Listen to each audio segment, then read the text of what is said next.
Welcome, colleagues. I hope you can all hear me. My name is Tina Ingrata. I'm just going to give another minute to my co-host, Prof. Cook, just to join us. Otherwise, we'll get cracking. Thank you for your patience.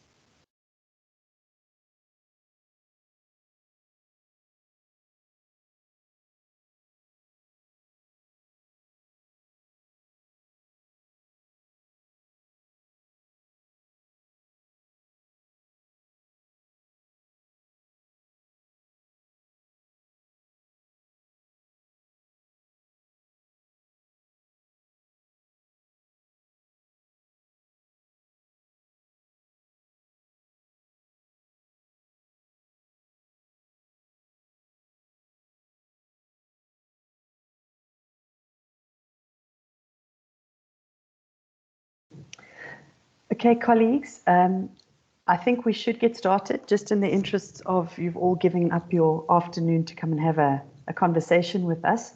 Thank you for all that have joined us. My name is Dr. Tina Ingrata. I'm from the Faculty of Health Sciences and I'm in the MBBCH program. Just to give you my background, I'm a full-time clinician and I work at Helen Joseph Hospital, predominantly with GEMP students. The conversation that I want to have today is applicable to all healthcare sciences students. It's by no means an instructional guide. It's just a starting point for us as faculty to really just look at what the status quo is like and maybe to come away with some thoughts or ideas to chew on about how to do better in this space. So I'm just going to start by sharing my screen. If anyone online can just let them know that you can see it, that would be great. So I'm just going to take over control of the current screen. Please advise that you can see my screen. Anyone online? We can see it. Thank you so much. So I'm really quite excited to be chatting to you today. I'm incredibly nervous as well because this is an area that is a massive area of interest for me, but just to state that I'm coming through with a lot of humility in terms of tackling this process in my faculty. And I'm hoping that as a collective, we can come up with some ideas or thoughts to get to a better place than we are at the moment. So thank you for allowing me to present in the Department of Family Medicine and CHSE Professional Learning Series. And what we're going to start with is just to state that you know, sometimes you have a good idea and you don't think anything's really going to happen and you're having a conversation on the couch and then it becomes a much bigger idea and you get swept up in the process of trying to tackle it. And this is what happened with me. Last year I was having a chat with one of my unit heads about the unprofessional behavior of the GEMP students in our training program. And it kind of started conversations around how to improve this. And what came out of that was a process that we've started as a collective. Me as a clinician, Prof. Cook also as a clinician and head of Department of Family Medicine and our GEMP 3 and 4 chair, and Dr. Bokino, who's not here today because she's on sabbatical, but he's definitely part of the team. So there's nothing quite like starting and then getting asked to do 3 sessions. So today is the first part of 3 sessions around discussions around the professional behavior of our students and our staff. And today what I'm going to be looking at with you is what is the role of the doctor in role modeling this professional development of our students. Next week, we're going to look at what tools exist to assess these skills. And in the final week, we're going to introduce what we think is a way forward, which is our student-teacher professionalism partnership, which has started at the beginning of the year. So what I'd like to ask you to do, if you haven't already, is to just reflect on your development as a professional in whichever field you are in, be it a clinical teacher or a teacher of students, or you are a full-time clinician in any faculty, be it physio, OT, medicine, and just to see what it is within your space and looking at the professional behavior in your space, if you think it's an issue or not. If you reflect on the behavior of your students and your trainers of your students and possibly the doctors, nurses, physios, etc., working in your spaces, do we have a problem?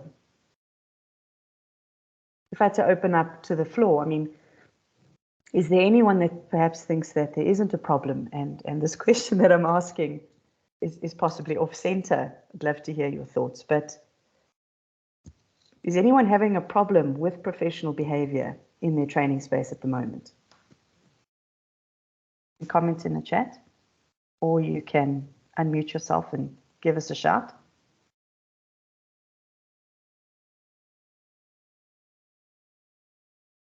Well, maybe we're not ready to talk about it now, and in the interests of just getting into this, I'm going to say that in my faculty, where I train undergraduate medical students, we've identified this problem for a very long time. And it has been a conversation in multiple spaces. We raise it at examiner meetings, we raise it at undergraduate curriculum meetings, we raise it in the tea room, on the daily. And it's not just our students, it's also our interns, registrars, and seniors. And we decided to really tackle it because everybody is having this problem in one way or another.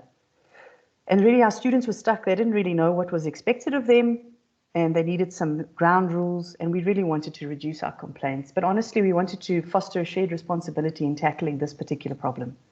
And looking at the students and saying, you need to take responsibility for your learning and your behavior, but so do faculty.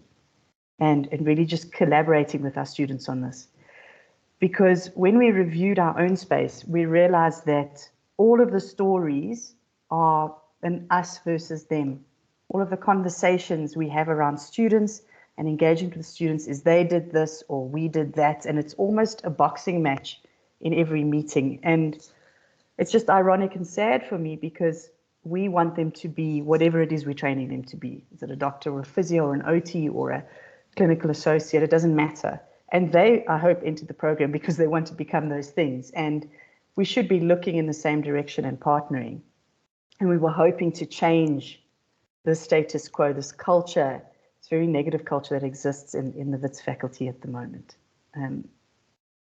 So what I asked colleagues to do now, I'm not sure if we've taken a look at it, and I'll post it in a minute, but I think if you look at yourself and your professional development, where you learned to behave in the field that you're practicing in, how you learned these skills, what experiences shaped the way that you now behave and now interact with students and colleagues and peers, etc. And were there any key moments in your training, your life, your experience and work that perhaps completely altered the way that you do things going forward?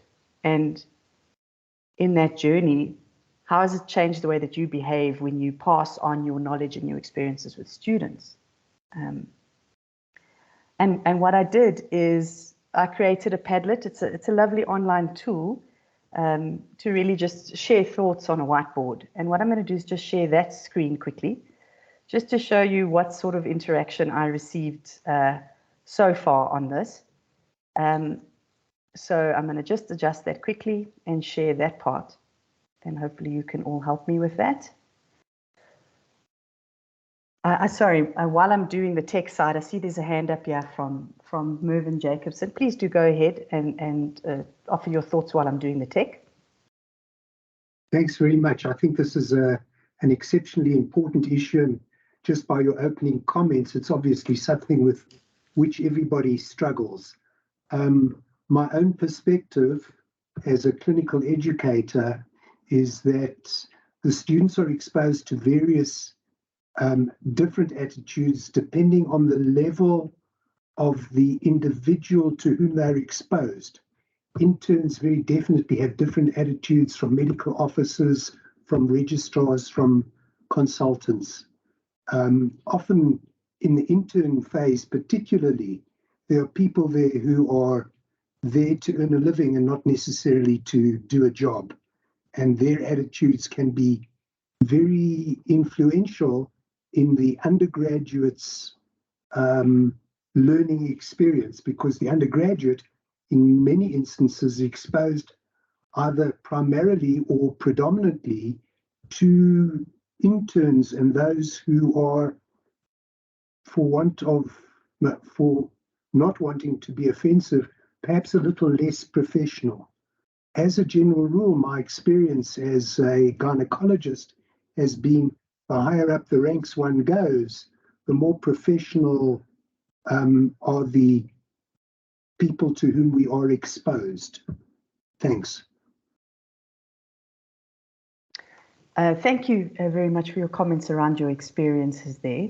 Are there any other comments or thoughts, perhaps looking at the thoughts that are on screen, or any thoughts that colleagues are having around this issue and their experience in their space?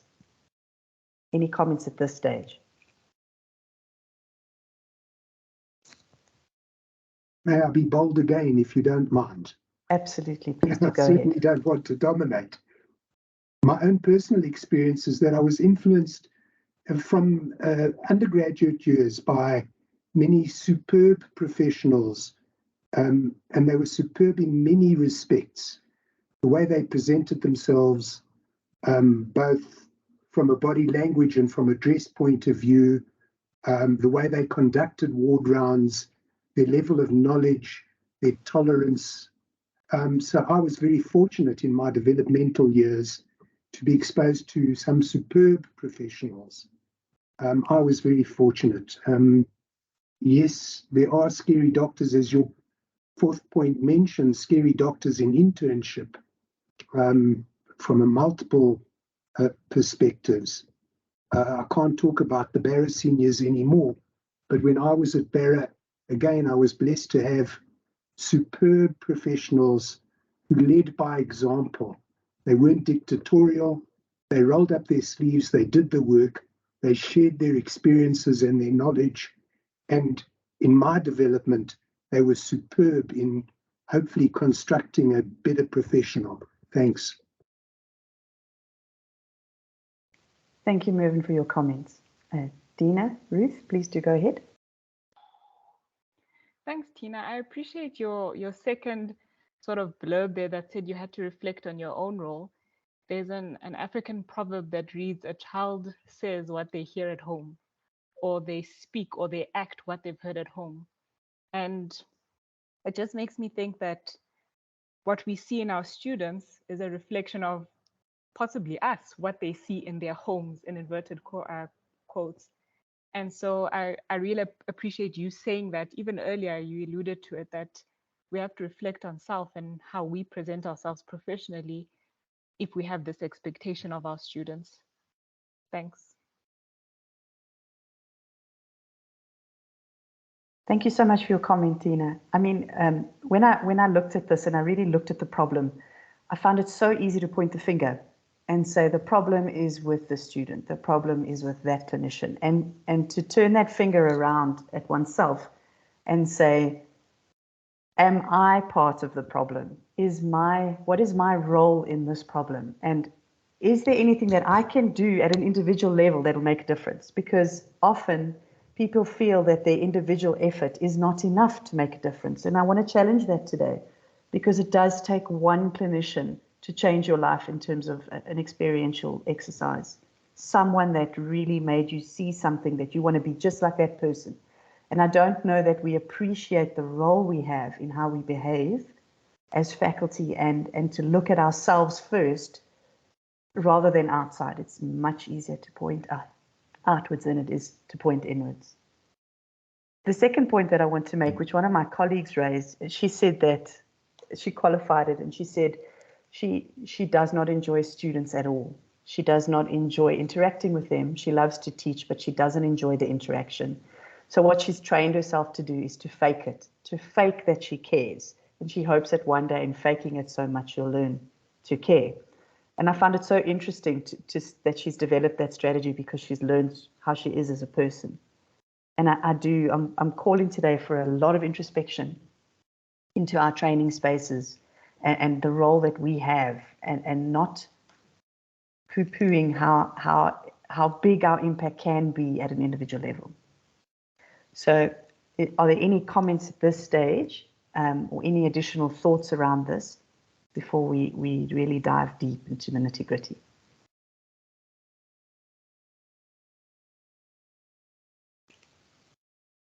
Hi, Tina. Yes, welcome. Hi, Richard. It's Richard. Sorry, I'm so late to the meeting. I missed connectivity and all sorts, but very pleased to be part of the discussion. Thanks for joining us, Richard. I don't know if you have any thoughts around your professionalism development journey and what it looked like for you, Richard, and maybe things that you reflect on that change the way you behave today. Apologies if I throw you right into it. No, not at all. I mean, I think my professionalism journey, well, as a teacher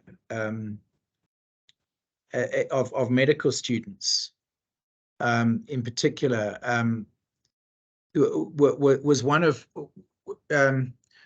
was very much what's the word, developed in the rural context.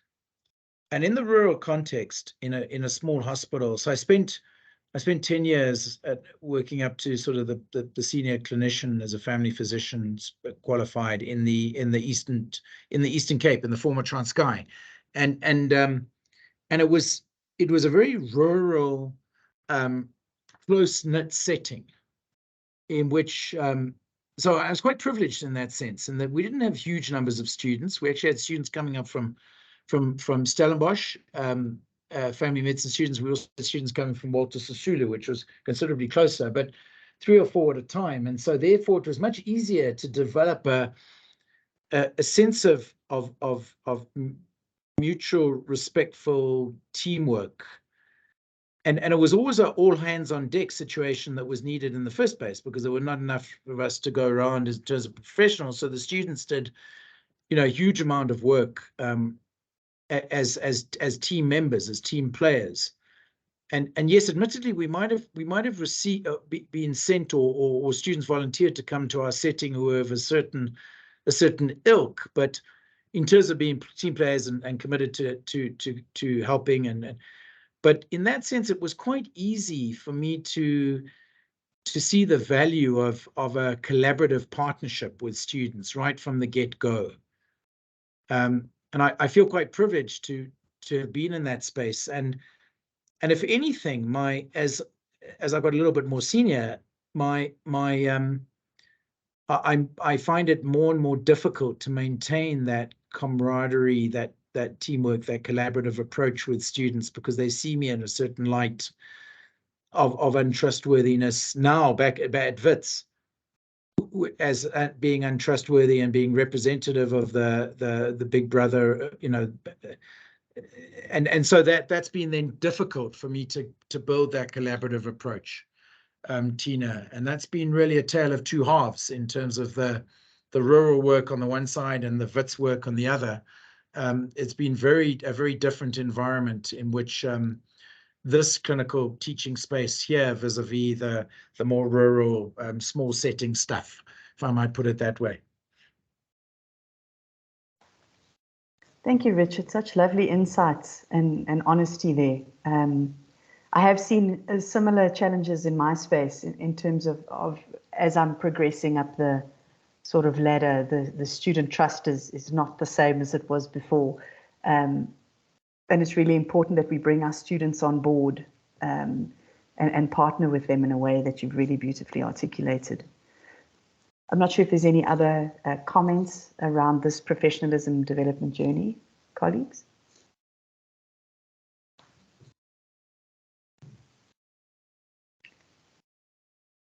I'm going to say that this Padlet will remain open, and I will share it in the upcoming weeks, because I was very aware when we chatted to our students yesterday that it's very difficult to talk about this topic, about one's own behavior and experiences, especially if they're very negative. So I'm very well aware of how difficult it is to talk about some of these experiences. That being said, I do encourage you to post on this anonymous board. Maybe it'll help you feel better, and maybe it'll offer insights to other colleagues who may have a look. But for now, I'm going to proceed and start looking at the nitty-gritty from our side. So while I'm changing screens very quickly, I think it's an important place to start is how do we develop this professionalism in our healthcare workers? And it's not a mystery. Most of us intuitively understand how this works. But I just want to go through the literature around what is shown to definitely work before we dive deep into one of these areas. So role modeling has definitely been shown to assist in the development of healthcare professionals, both in a positive and in a negative way. And it is important for us to identify and realize that our role as trainers, we are always being watched. You know, and as a parent of children, not that our students are children, but I'm often very aware that my children don't listen to what I say, but they will copy what I do. And I think that that's kind of a nugget to come out of the role modeling issue. But just to touch on a few others, you can actually offer explicit instruction in how to behave and allow students to reflect around case examples and things like that.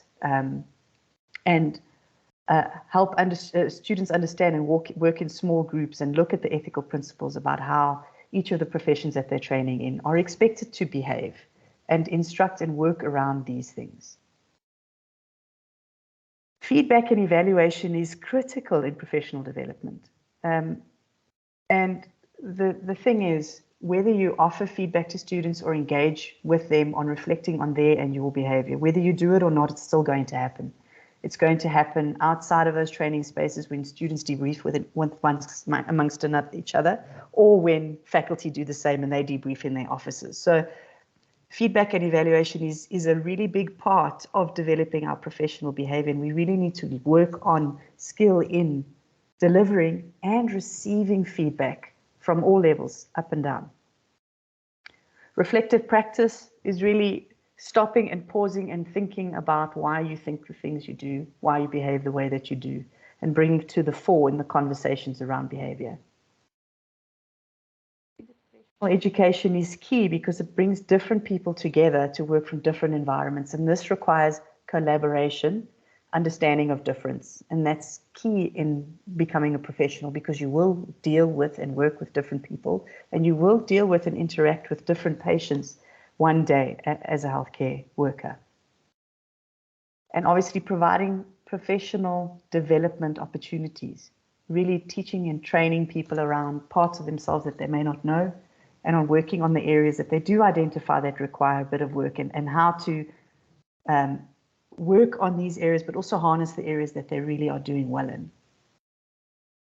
But for the purposes of today, we just wanted to look at the role of doctor role modeling in professional development of learners. Now, I've used the word doctor, and I am going to mention that quite a bit because my training is as a doctor, but please just transpose that word and put healthcare worker into that space.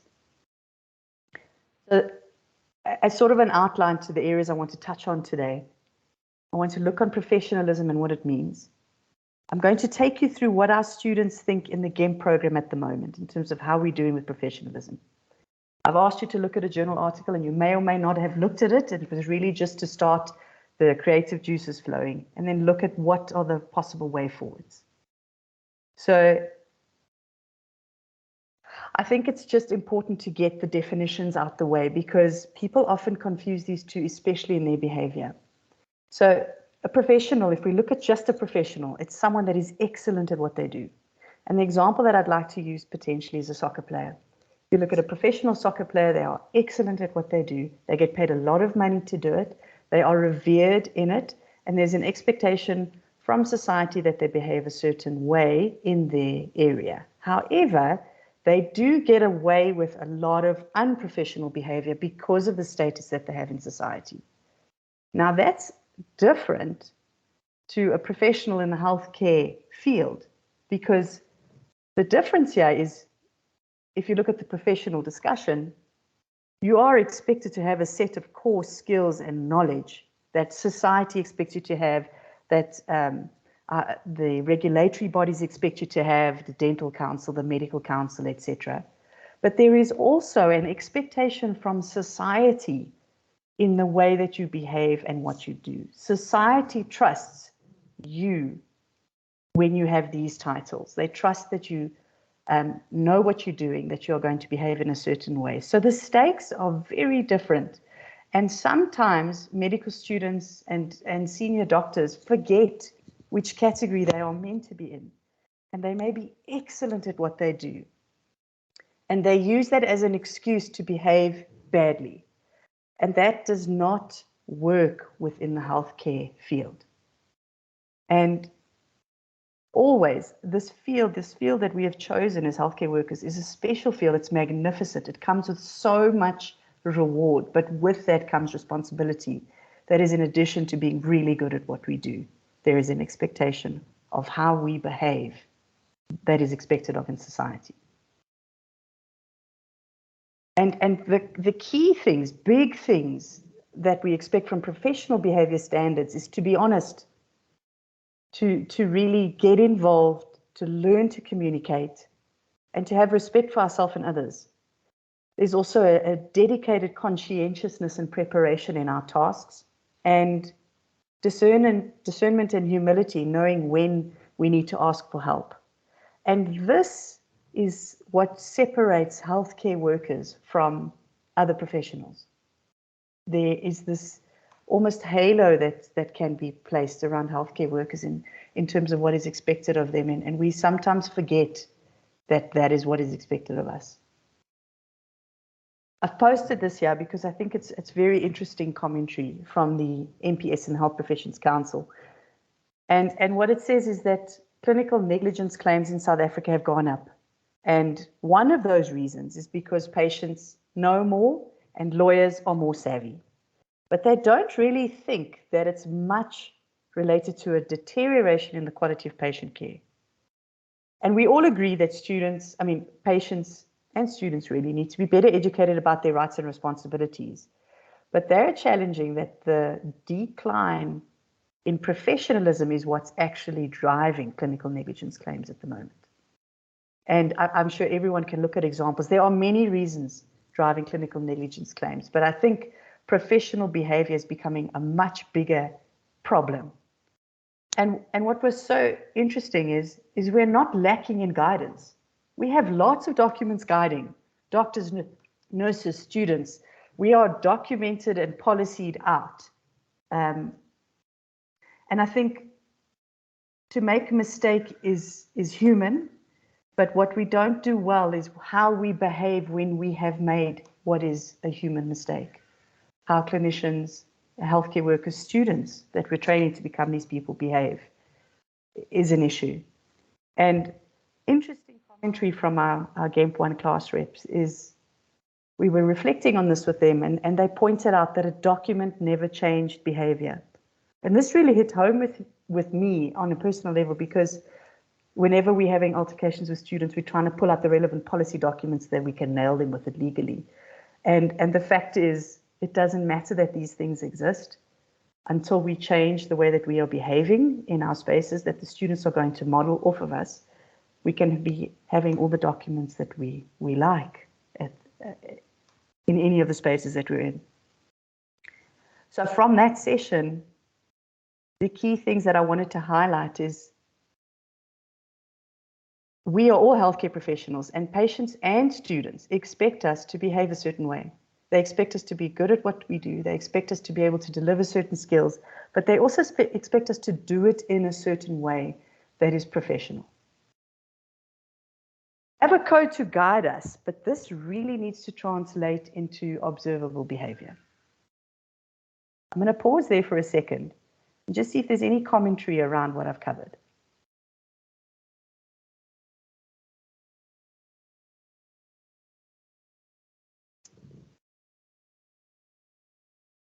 Maybe we'll come to it in a bit. Yandisa, please go ahead. Good afternoon. I am an obstetrician in the same team as Mervyn. So I like the slide that you said the students talked about, saying that there's no document that will change behavior. Because and unfortunately, it also is true when it comes to learning. Students don't learn what's written down, they learn what they see.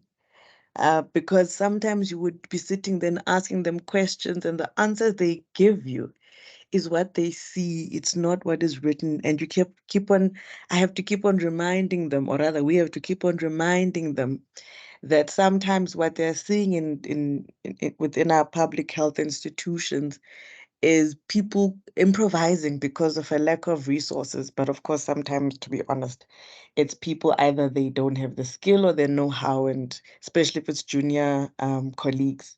So sometimes they actually learn the wrong things from people. I still remember when I was at Bara, there was would always tell interns and students to stop using just a simple thing. Stop using the green top. If you're pulling blood to do a blood gas, do not pull blood and put in a green top tube. There was literally even a sticker on the blood gas machine. But 90% of the time, when an intern or a student was doing a blood gas, they'd use a green top tube because they'd keep on seeing seniors doing it. So we're telling the juniors not to do it, but the seniors keep on doing it. So what they do, they actually copy what they see other people doing. Thank you. Thank you, Yandisa, for your comment. Are there any other thoughts around this? Okay, so if we look at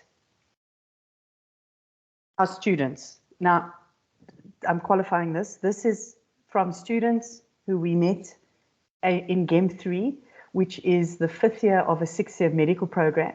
And what's important about this space is it's the space where the students transition from being in lectures all day and come fully into the clinical training environment. And what we did with the students is we met with them on the first day before they were starting their clinical training, and we said to them, what are you worried about? And what do you expect when you are training? And most of the concerns that they brought forward were in fact not generated by their class. It was generated from previous student classes, and this information was handed down. They were worried because they had been told there was a toxic work culture. They're going to be overwhelmed in terms of content. They're worried that the sites are not going to be the same. And some students at that stage were really not enjoying certain aspects of medicine. And what they hoped that they would get from the people training them is trainers that were patient, willing to teach. They needed some help with knowing where to go and being able to talk to us with open communication. They wanted accountability for error from our side and really direction in terms of what we expect them to know, do, be, and behave like. And yesterday, Richard and I met with students from the same cohort, and we discussed how we were doing. We had a check-in point. And what I'm going to show you is what the students highlighted as their experience thus far, having done 2 rotations for the year. Those in yellow are the student concerns, and those in red, green are kind of what's working. Let's just say that. And I'd like you to see that the complaints are many, but of concern are certain things that the students have seen. They feel like they get in the way. They feel like they are not heard and their complaints are lost in the chain of command. They see clinicians, some of them as being lazy, and they lie about why they're missing their tutorials. So teaching doesn't seem to be a priority in that training space that they were describing. When they addressed concerns with seniors about inappropriate behavior from their teachers, they were told that is the way the doctor is and it must be taken with a pinch of salt. In other scenarios, when they complained, the clinician, when they interacted with the students again, either refused to teach those students going forward or was rude in the teaching sessions, and even humiliated the students in front of their peers during teaching sessions.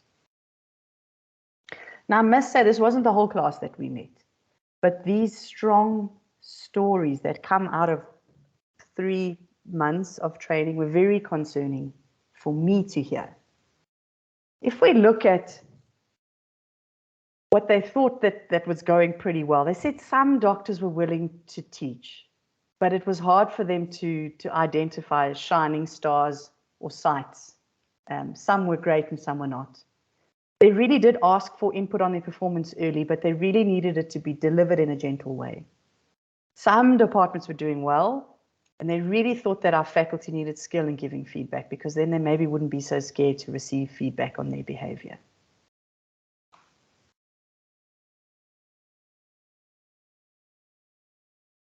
So, you know, on reflecting on this early journey, and it's by no means an expansive journey, I think we've got to ask ourselves, is there some truth in what the students are saying? Is that what's happening in some of the sites, in some of the training days with some of our teachers?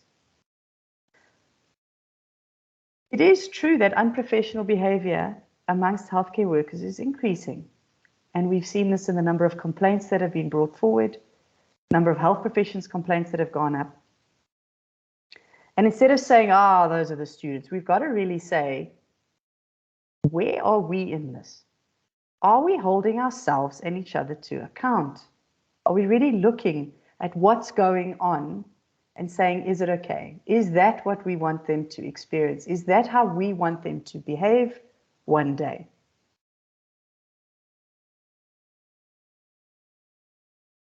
And just reflecting on some of the comments in the chat. Most of what's happening is really part of the hidden curriculum. And, you know, the lovely chat, is this hidden professional culture that is existed? Is it being unconsciously propagated? The student opinion of our training spaces is worrying. I'm shocked to hear that. And really, the way that we behave at the moment, because we're not bringing it to the front, because we're not good at talking about our behavior, it is definitely part of the informal and the hidden curriculum. It's not brought forward so that we can have these difficult conversations, because we don't like difficult conversations. We don't like looking at if our behavior could be part of the problem. It's much easier to point outwards. So today, what I really wanted to look at is if we're looking at our professional behavior and what the students are experiencing, how can role modeling help us with this?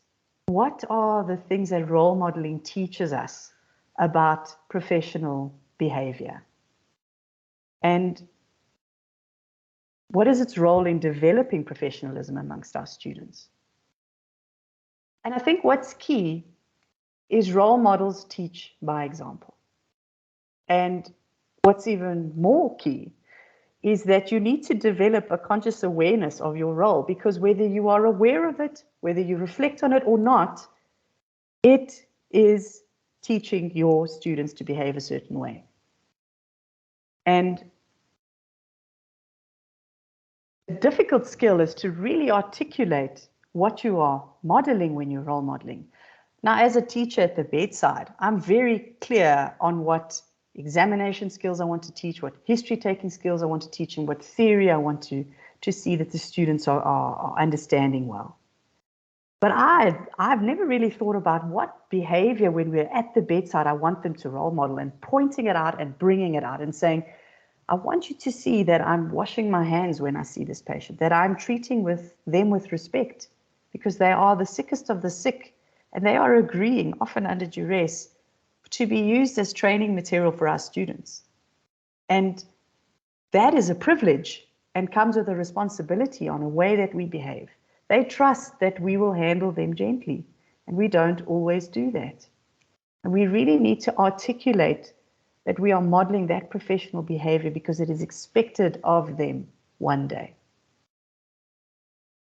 And again, to bring that awareness to the forefront and say, what is my role as an individual? What is my department doing? What are my colleagues doing?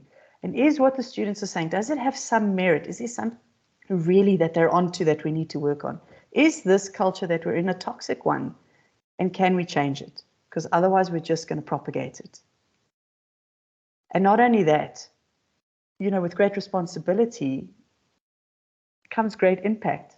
And we are often not aware of the profound influence that we exert on our students, not only future behavior, future development, and future development into role models that we want them to be, but also in the choice of speciality that they choose one day. And I think it's important to look at what makes a really good role model. Now, I reflected on this and I thought, I look back at those clinicians that really changed the way that I behave, that something that they did or that they were, the way that they were really impacted, transformed the way that I behaved going forward. But this has been studied. What makes a positive role model? And really, they need 3 key characteristics. One is clinical attributes. And I must be honest, I think that we're doing pretty well here in the first part of this skill. One is being excellent at knowing what we're doing in terms of the clinical skills and the theory component. I think we're nailing that. But in addition to this is a patient-centered clinician who demonstrates empathy, respect, and compassion in interacting with patients and in interacting with students. So those key humanistic qualities often get removed from the training space for lots of reasons. Burnout, stress, too many patients to see. But these are the key things that we can work on, if not on an everyday basis, certainly while we are teaching our students in a dedicated session, so that it becomes something that's automatic in the daily. Skill in teaching is key. Rapport, creating a supportive and positive environment for your students, and being really committed to the growth of our learners. When I ask students, like, who are your favorite teachers? And they give us a name. I say, well, what is it? They're like, they make us feel so safe to make mistakes. And they don't mind that we make error, and they really want us to be the best versions of ourselves. I mean, what a beautiful thing that is.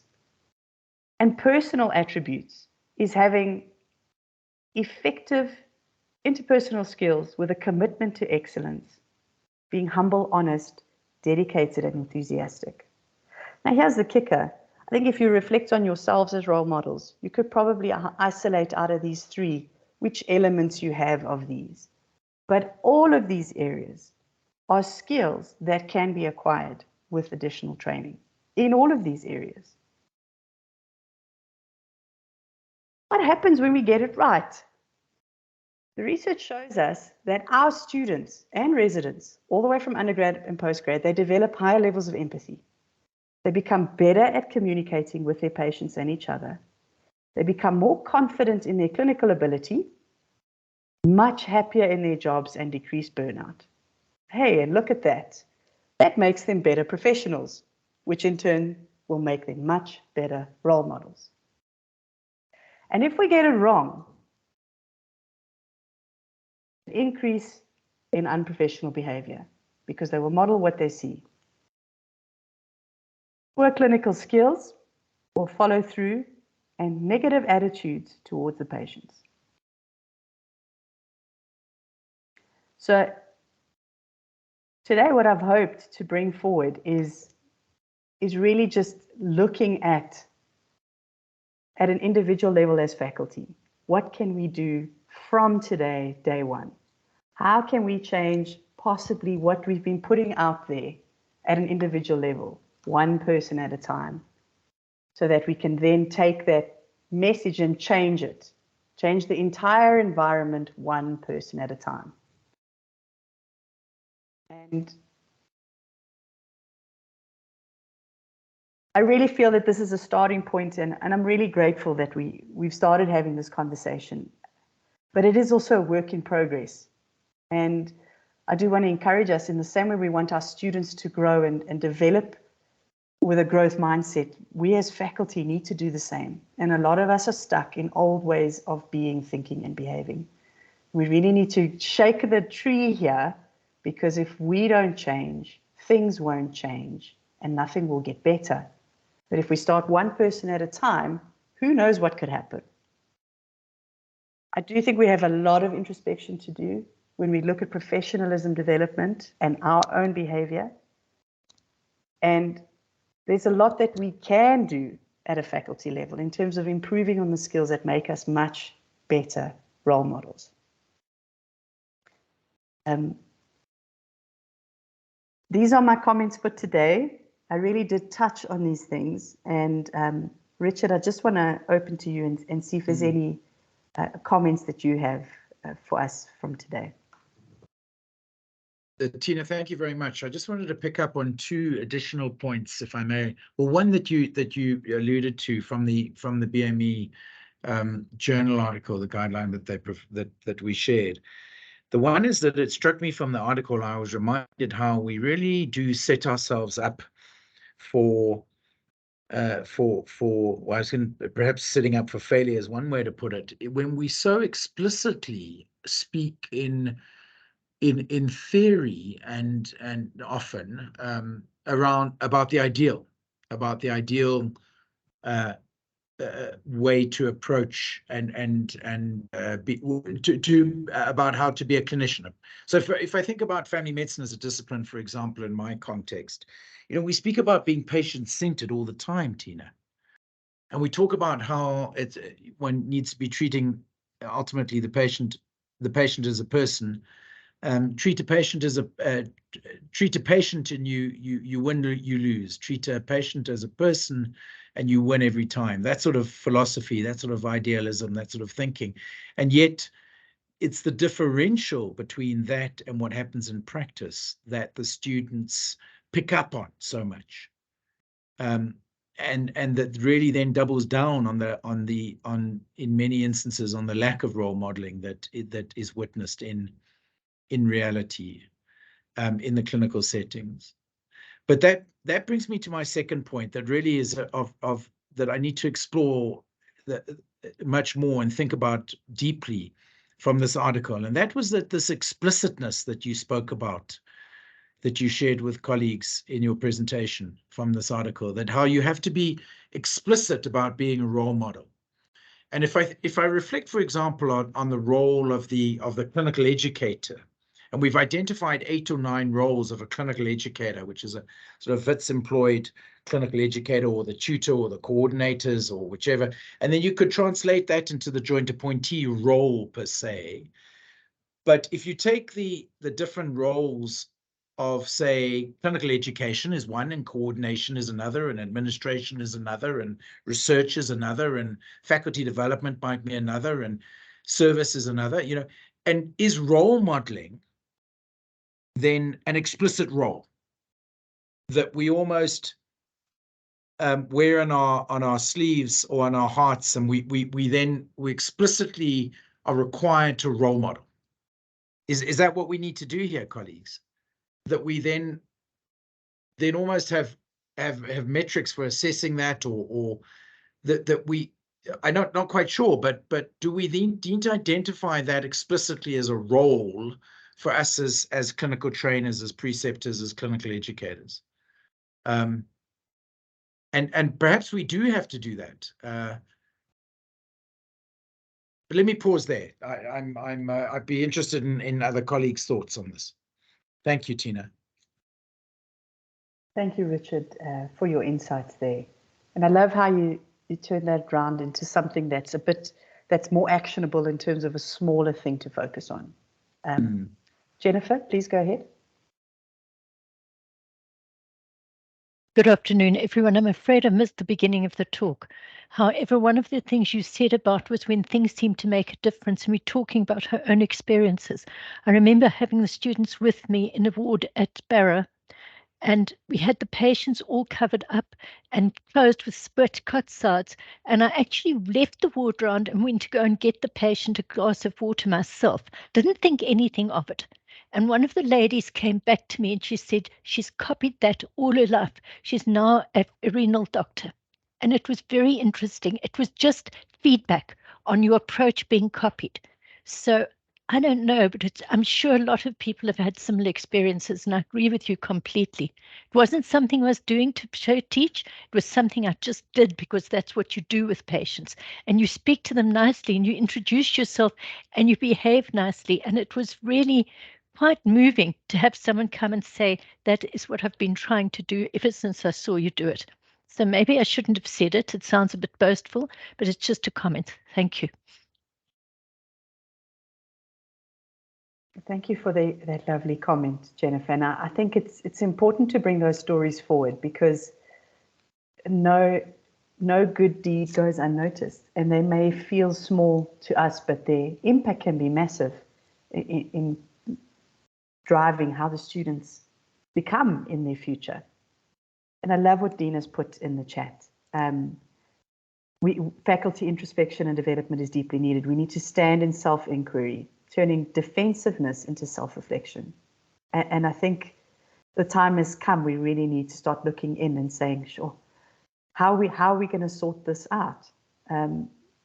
Because they are going to propagate whatever we don't sort out. And I think also key for me is the students are incredibly creative in problem-solving things that we've been grappling with for a very long time. And I do want to encourage us to partner with students in these difficult conversations, saying, listen, this was really tough. How would you handle this scenario? What would you do differently to make this experience more professional for your patients, for yourself, etc.? Anastasia, please go ahead.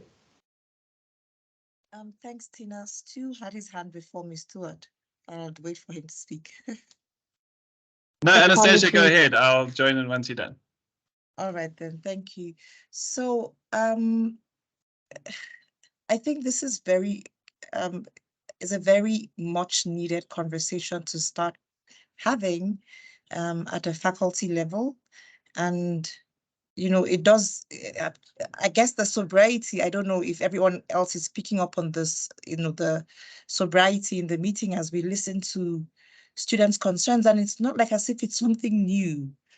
We were all once students as well. And even if it's been aeons ago, I can almost imagine that if we had this access to technology to report feedback at that point, quite a number of us would have also reported similar concerns as you're picking up from the students, and so on and so forth. And I was just thinking, and that, you know, kind of lends itself to the question of the culture that we are trying to. I feel that this concept of professionalism as faculty speaks to a much deeper issue around our culture. How you can't role model what you don't have on the inside. And when I say culture, I'm not speaking about our ethnicity. I'm speaking about our culture as the Faculty of Health Sciences or as educators. And I think there's a lot to culture. It's the language, it's the communication top down, peer to peer. It's, you know, role definitions. It's literally breaking down respect. Prof. Cook had spoken to a checklist, but I'm thinking if that checklist actually becomes a living testament that, you know, is clarified. You gave an example in the wards, if a clinician takes their time, you know, to wash their hands in between seeing patients and communicates that act in a very active way, to not just wash their hands and move on, but to say, I am now doing this as I move from patient to patient for this reason, that sticks better than when you just do it. And a less observant student may not pick up on that particular culture of hygiene and patient-centeredness in terms of handling one patient to the other. So the point I'm trying to make is, this is a very good start. I am excited to have listened to this today and looking forward to the challenge of being very deliberate in trying to portray or grow very deliberately little parts or cultures of faculty professionalism. I just want to add that maybe going forward, one thing that may help is breaking down into little chunks what makes up faculty professionalism, and maybe it's been done already. What is the right language? How do we protect roles on every level? The cleaner on the floor, the head of department, you know, how do we protect? What is right? What is wrong?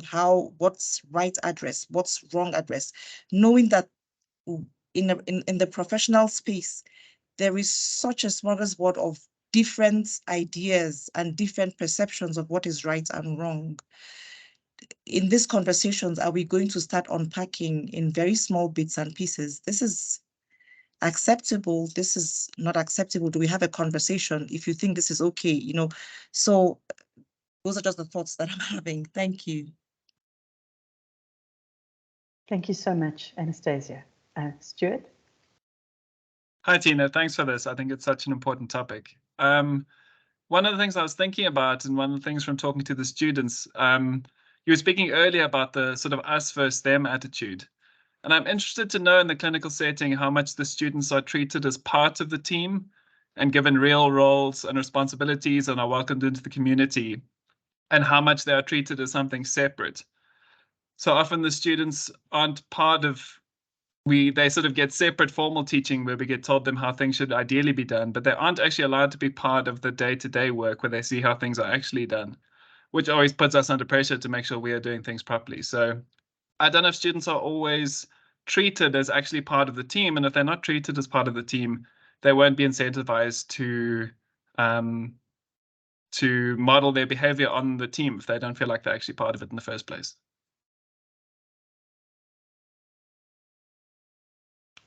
Thank you, Stuart. Absolutely, involving the students early in the training environment as apprentices is definitely the way forward. But if our training environment is a toxic one, that's all we're going to teach them, whether they're separate to the training environment or not. So I do think that definitely that is the way forward, but we've got to get our ducks in a row first and hold each other to account. And I think that this is a journey, and we need to just start at the beginning and just start from within and looking at ways that we can just improve a little bit every day until one day it becomes a massive change and a shift. And Stuart did highlight a lot of things there that I quite like. One of them was responsibility. And in our journey in looking at professionalism with the students, trying to get them to take responsibility and us to take responsibility has been an interesting exercise. And just reflecting on, you know, when we ask the students to really take into account where their roles are and what they are responsible for, immediately students become defensive. And trying to encourage them to really take on more requires us to give them more, and it requires us to trust them more. And I think trust is key.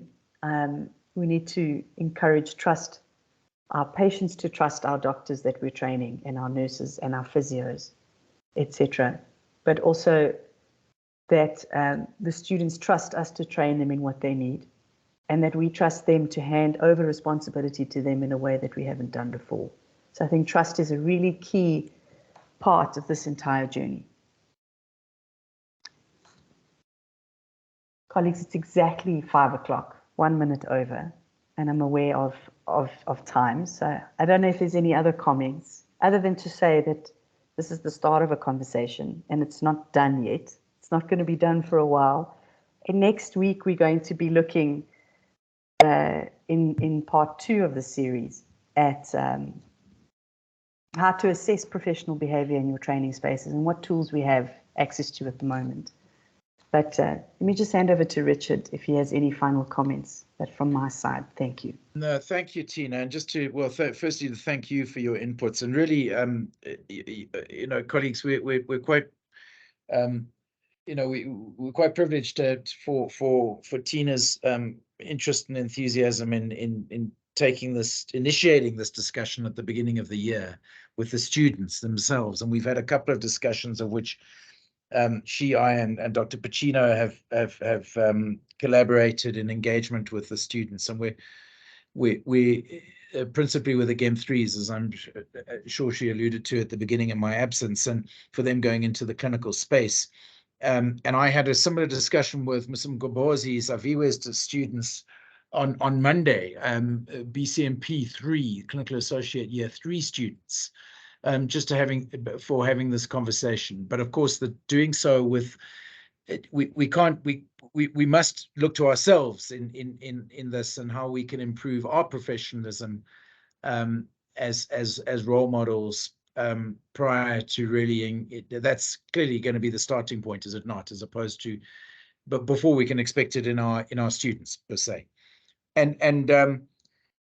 So yes, as you say, Tina, very much the start of the conversation. I think with all humility, Tina, you'll agree that we're grappling a little bit ourselves with how to take this forward. So including the session next week, we're thinking about how it is, we'll bring some tools to the table and we can discuss those. The learning workshop the week after that is a little bit clearer in terms of what we want to, how and what we want to engage in. But if there are any ideas that colleagues you want to bring to this discussion around how we can develop ourselves as faculty and take this discussion forward, and what we can do, and practical things that we might be able to implement, or at least trial or pilot amongst a smaller group of us, or amongst a particular group of faculty and preceptors, then please do come with suggestions and some innovations, or some thinking, and some suggestions in this regard, because we certainly, I think, at this stage have more questions than answers, might I put it that way. And we're grappling in this space a little bit, but desperately wanting us to collectively be improving together. And how can we do that in an innovative, piloting, but ultimately sustainable manner? So yes, I echo Tina's comments in hoping that you'll join us for next week in the second part of this particular series, this particular theme around professionalism in the workplace, and next week, and then the following thereafter, before we move onto other topics, and of which, to be frank with you, any other topic, does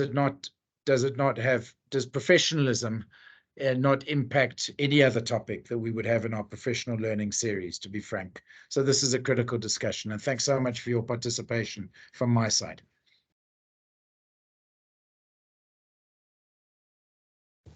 Thank you, Richard. Yes, I love that. Practical tips, advice, starting points, what you've tried that works, please bring it forward. But for now, I'm going to close the session. I don't know if there are any final comments, but otherwise, colleagues, thank you for your participation and your time on this Tuesday afternoon, and we hope that we can chat some more going forward and next week.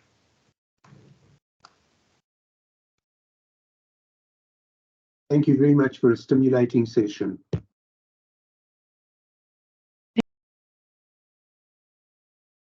Thank you very much.